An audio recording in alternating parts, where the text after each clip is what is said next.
again a scientific day, grade 4 students. Let me read our work plan for today. We'll do a recall, we'll do science bits, and then we'll have discussion and scientific activity. Let us have a recall of what we have discussed last time. So what are the habitats that we talk about? We have three: terrestrial habitats, aquatic habitats, and arboreal habitats. Every organism has a unique ecosystem within which it lives. This ecosystem is its natural habitat. This is where the basic needs of the organisms to survive are met. Food, water, shelter, okay, from the weather, and place to breed its young. All organisms need to adapt to their habitat to be able to survive. So today, our lessons covered is about animals' structural and behavioral adaptation in their natural habitat. So think about the way you dressed in the winter. What are you going to wear? You don't wear your shorts and bathing suit when it's snowing outside. You wear warm clothes and maybe even a hat and mittens to protect yourself from the weather. And what if you are having a snowball fight? Probably you will run away from the person throwing at you and maybe even try to sneak up on that person and throw some snowballs. So just like what we have discussed, running away from the snowballs or wearing jackets and mittens, our learning targets for today, let me read it for you. I can describe body structures of common animals in the community. So what kind of structures that animals need to live in a certain habitat. So we're going to learn that today. And I can explain how animals adapt to their environment, like wearing mittens and hat. How about the animals? So we are going to learn that today. The way you dress during the winter, as well as the way that you run and hide from someone throwing snow at you, are kinds of adaptations.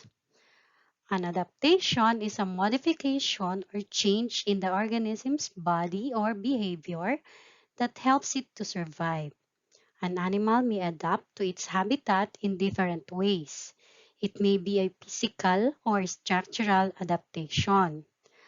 An animal's environment consists of many different things: the climate, the kind of food, plants that grow in it, other animals that may be predators or competitors.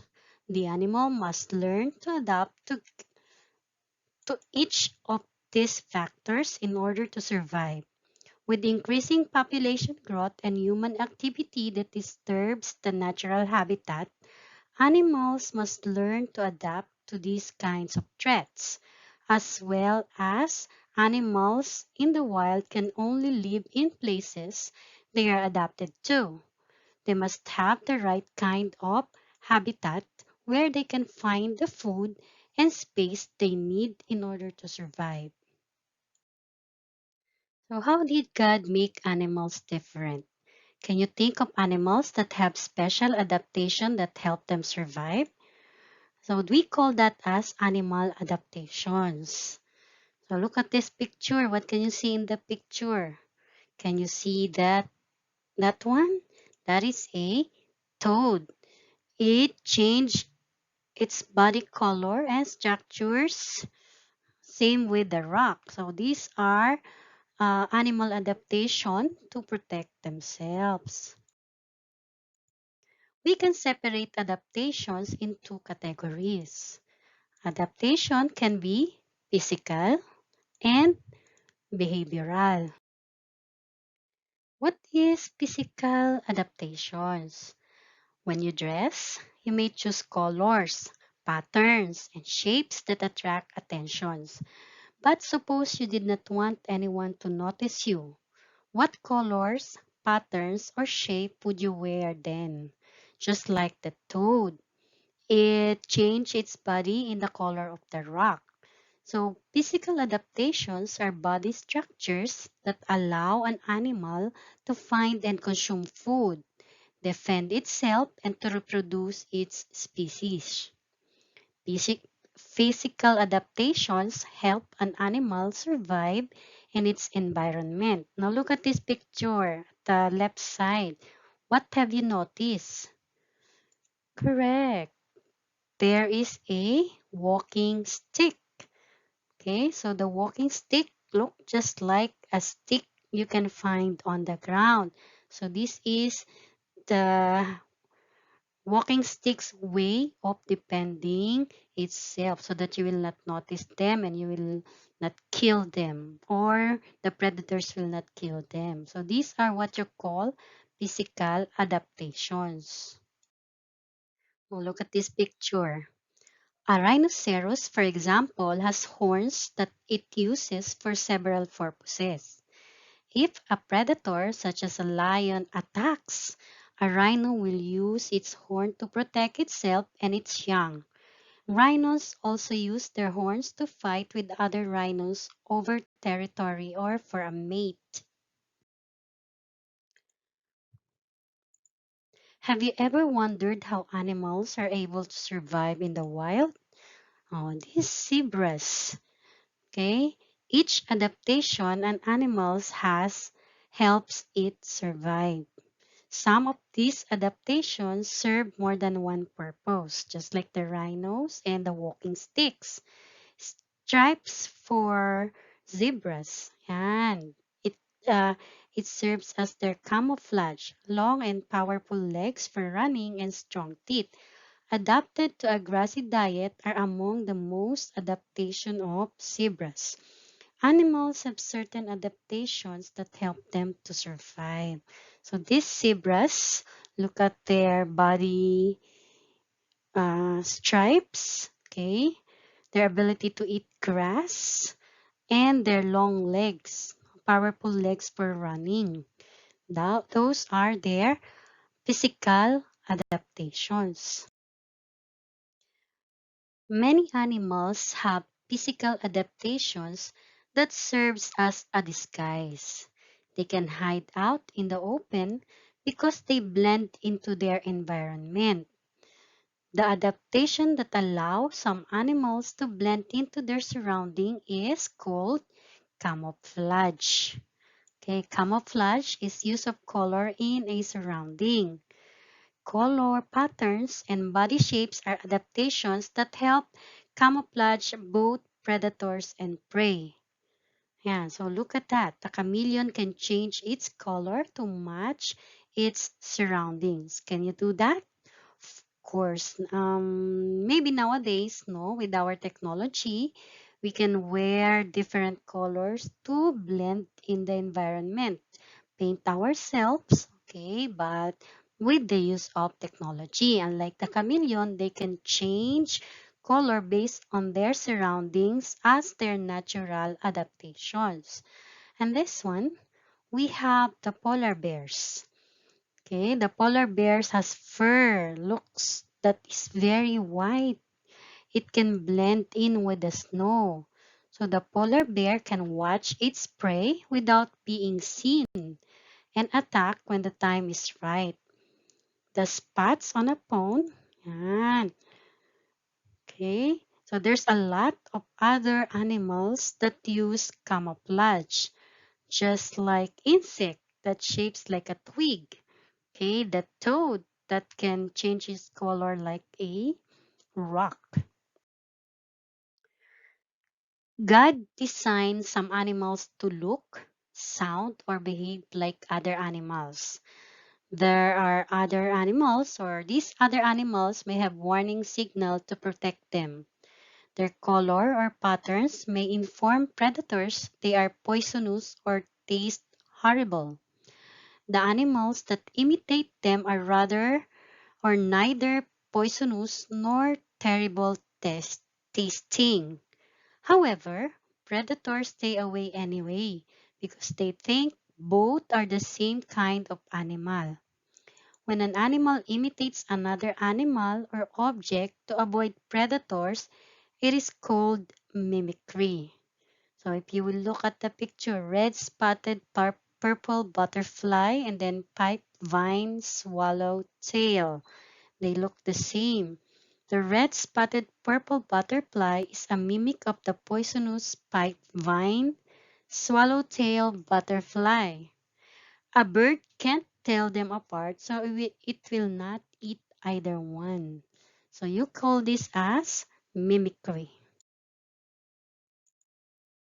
So mimicry is looking or sounding like another living organism.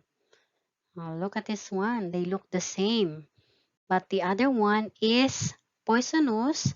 This one is not poisonous. The viceroy butterfly uses mimicry to look like the monarch butterfly. Can you tell them apart? At first glance, you can't.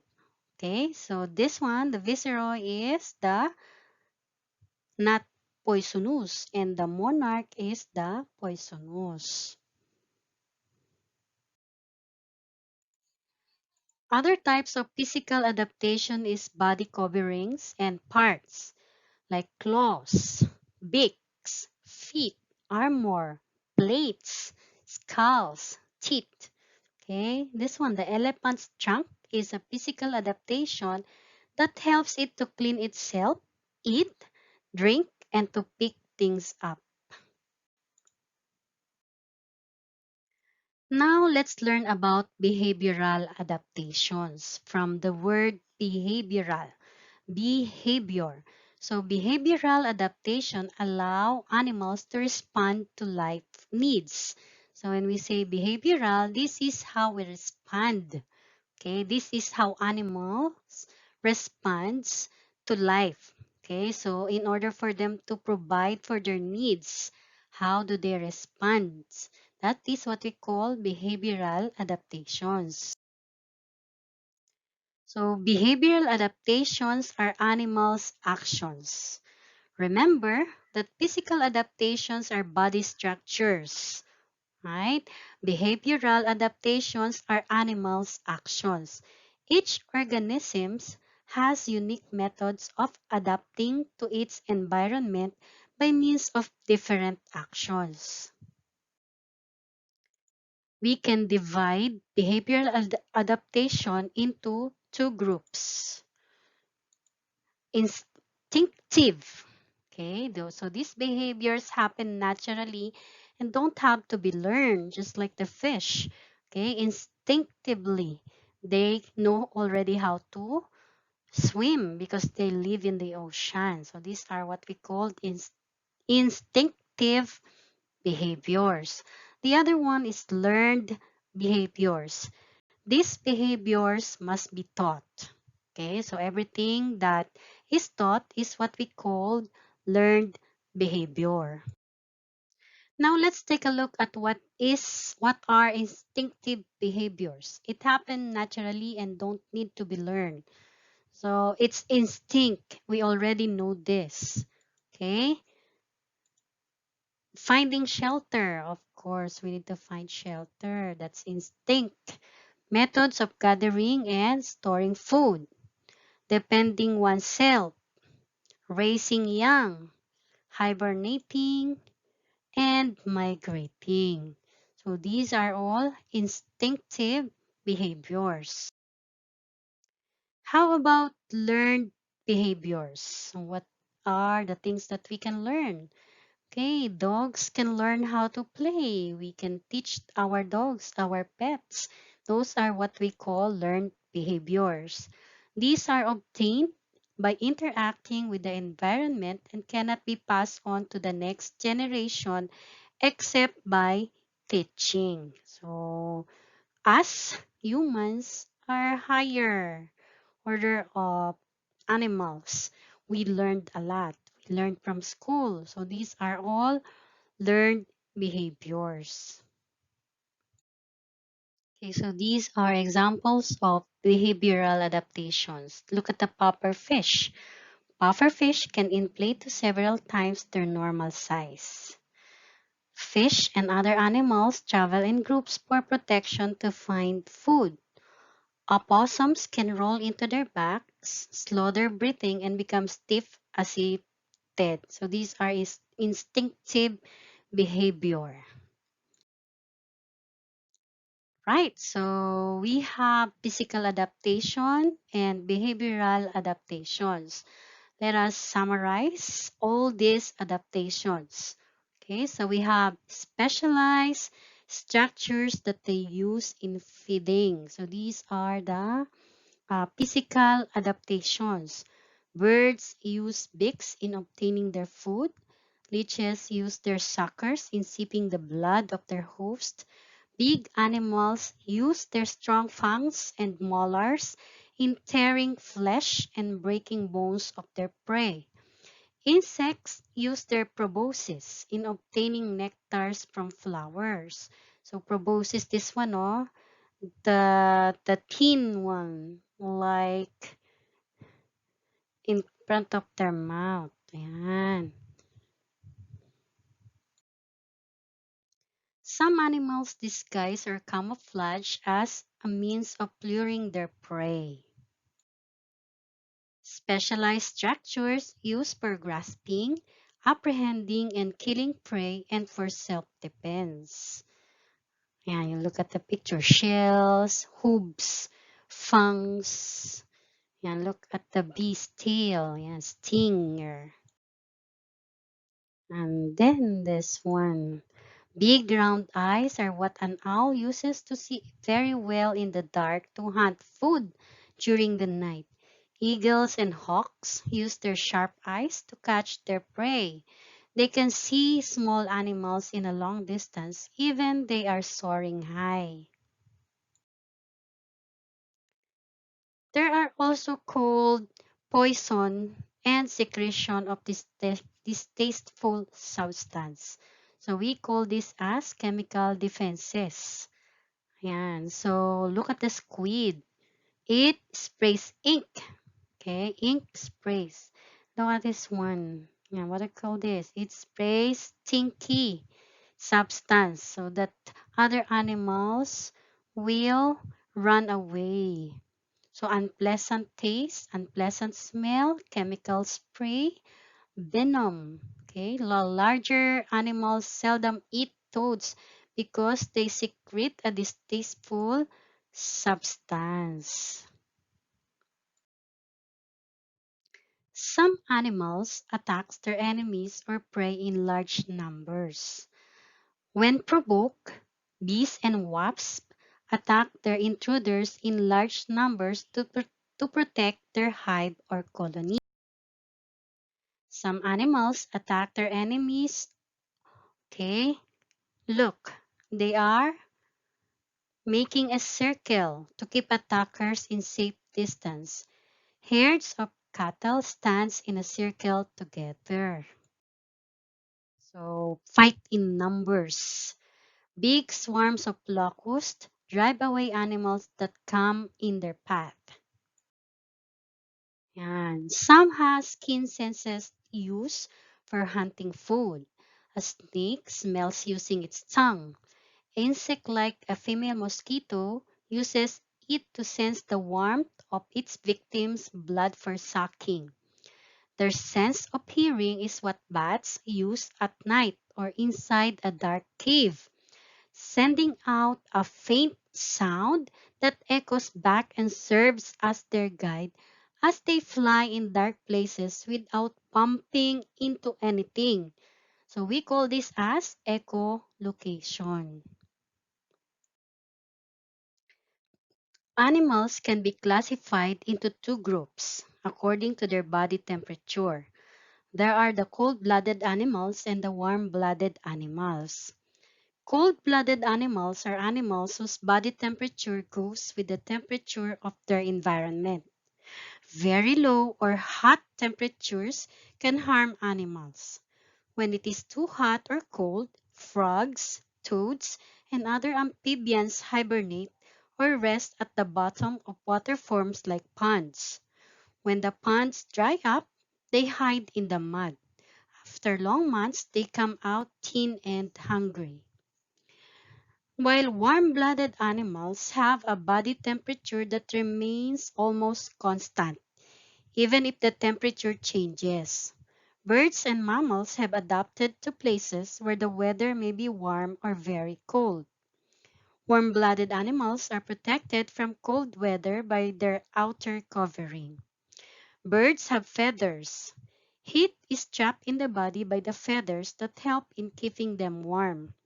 The fur in mammals reduce the amount of body heat they lose.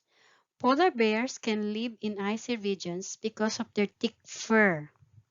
Birds sometimes shed off their feathers. This is called molting.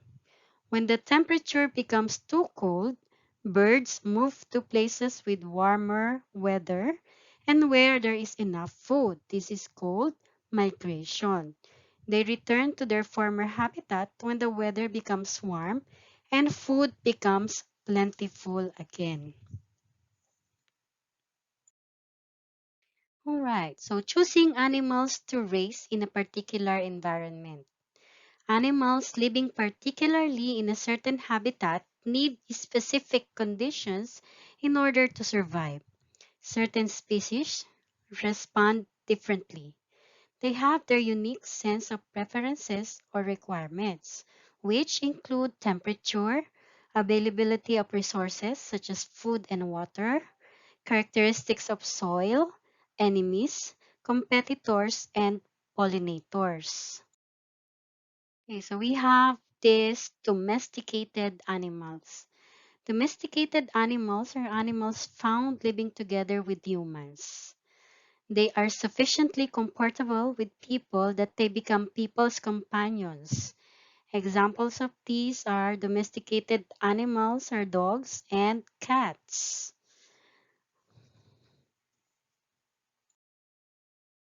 We also have livestock. Okay, livestock are domesticated animals raised in an agricultural settings like farmlands. They are being produced as food, fiber, and labor commodities. They are generally raised for profit and agriculture. Their breeding and living conditions are controlled by humans. The most commonly livestock are cattle, sheep, pigs, poultry, and goats. Oh, well, that ends our lessons for today. Animals' adaptations to their natural habitats. If you have any questions, you can message me in Genyo. And thank you. Thank you once again. A scientific day, everyone. See you later. See you soon. Bye.